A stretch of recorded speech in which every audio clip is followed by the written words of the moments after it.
Have you ever noticed that some people slowly disappear from social life? They stop replying to messages. They avoid gatherings. They keep conversations short and eventually build a life where interaction becomes minimal, sometimes almost non-existent. From the outside, it's easy to label them. People might call them antisocial, arrogant, cold, or simply shy. But psychologically, avoiding people is rarely that simple. So here's a deeper question to start with. Why would someone intentionally distance themselves from a world built around connection? Human beings are biologically wired for relationships. Our brains evolved to seek belonging because survival once depended on it. When we feel accepted, the brain releases chemicals associated with reward and safety. When we feel rejected, the brain activates the same regions associated with physical pain. In other words, the brain treats social experiences as serious biological events. So when someone consistently avoids people, it often means the brain has learned something powerful. It has learned that interaction may carry more psychological cost than benefit. Avoidance, in many cases, is not a personality trait. It's a defense mechanism. In psychology, defense mechanisms develop when the mind tries to protect itself from emotional harm. They operate automatically, often outside conscious awareness.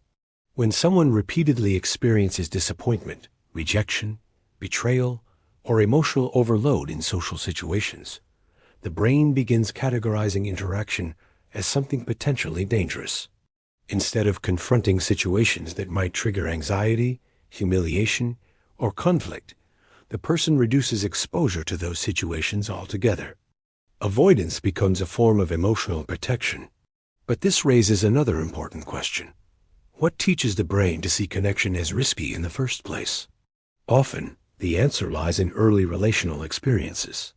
During childhood and adolescence, the brain forms internal models about how relationships work. Psychologists refer to these as internal working models. They shape our expectations about trust, emotional safety, and whether other people will be supportive or dismissive. If someone grows up in an environment where emotional needs are ignored, criticized, or inconsistently met, their brain may learn a subtle but powerful lesson. Relying on others leads to disappointment. As a result, independence becomes overdeveloped while emotional closeness begins to feel uncomfortable. This pattern is closely related to what psychology describes as avoidant attachment. People with avoidant attachment often appear calm, independent, and self-sufficient. They might succeed academically or professionally, and they may seem emotionally stable from the outside. But when relationships begin to require deeper vulnerability, something shifts internally. Closeness starts triggering psychological discomfort, not because they dislike people, but because vulnerability feels unfamiliar or unsafe. So instead of moving closer, they create distance. Another important psychological factor behind social avoidance is emotional hypersensitivity. Some individuals process emotional information with unusual intensity. Their brains pay close attention to subtle social cues, tone of voice, facial expressions, pauses in conversation, changes in energy. They notice things many people overlook. While this heightened awareness can create strong empathy and perception, it can also lead to overload. Social interactions become mentally exhausting because the mind is constantly analyzing and interpreting signals. Instead of simply experiencing the conversation, the brain is monitoring everything. What did that tone mean? Did that reaction signal disapproval? Did I say something wrong? Over time, this level of cognitive processing creates fatigue. Solitude then becomes psychologically restorative. Being alone allows the nervous system to relax because the constant flow of unpredictable social signals disappears. But there's another layer to this behavior that many people don't realize. People who avoid others often develop predictive thinking patterns about relationships. The brain becomes skilled at anticipating outcomes before they happen. Someone might think, this conversation will be awkward. It probably won't understand me. This relationship will eventually fall apart. Anyway, these predictions are rarely random. They are usually built from past experiences that the brain uses as reference points. The human brain is designed to detect patterns. If certain types of interactions repeatedly resulted in embarrassment, rejection, or emotional pain, the mind starts generalizing those outcomes. Avoidance then becomes a preventive strategy. In this sense, the person is not simply avoiding people. They are avoiding predicted emotional consequences. Another psychological process often involved is cognitive withdrawal. Cognitive withdrawal happens when someone gradually shifts their attention inward rather than outward. Instead of investing mental energy into social interaction, they direct that energy into reflection, imagination, analysis, or solitary activities. The internal world becomes richer and more structured than the external one. This is why many people who avoid others spend significant time thinking, observing, reading, creating, or exploring ideas. Their mental stimulation comes from internal processes rather than social engagement. Interestingly, this doesn't always mean they feel lonely. Solitude can feel peaceful when it is chosen freely. But even when solitude feels comfortable, the human brain still carries an evolutionary need for connection. That need rarely disappears completely. This creates a subtle internal tension. On one side, the mind seeks safety through distance. On the other side, the brain still longs for understanding, trust, and belonging. So people who avoid others often live with a quiet contradiction. They may desire meaningful connection, yet feel reluctant to risk the vulnerability required to build it. For some individuals, the solution becomes selective connection. Instead of large social circles, they prefer a very small number of relationships that feel psychologically safe. One or two people who understand them can feel far more meaningful than dozens of casual interactions. Another factor that reinforces social avoidance is the desire for emotional control. Relationships introduce unpredictability. Other people have independent thoughts, emotions, and reactions that cannot be fully managed.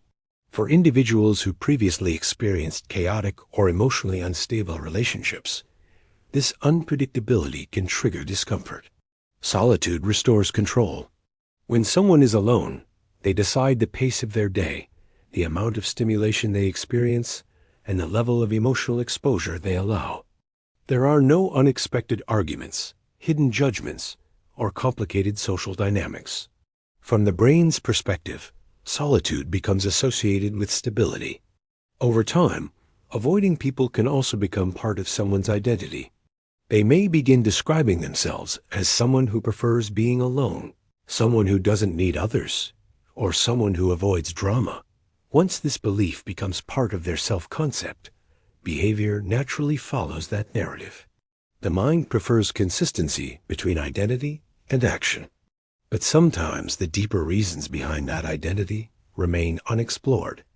Repeated disappointment can also play a powerful role. When relationships repeatedly fail to meet expectations, the brain gradually reduces its motivation to invest emotionally in new ones. Psychologically, this is similar to emotional withdrawal. At first, someone may still try to connect, but after enough frustrating experiences, their enthusiasm fades. Invitations feel draining rather than exciting. Conversations feel superficial rather than meaningful.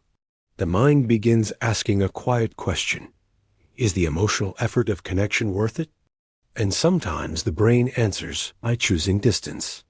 Yet there is another side to people who avoid everyone. Many of them develop strong observational abilities.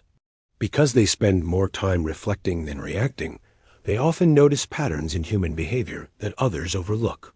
They observe how conversations shift, how people form alliances, how emotions influence decisions. Distance sometimes creates perspective, but awareness also brings complexity. Seeing the subtle motivations behind human behavior can increase skepticism. The individual may start questioning whether kindness is genuine or strategic, whether relationships are built on loyalty or convenience. These reflections can reinforce distance even further. However, psychological patterns are rarely permanent.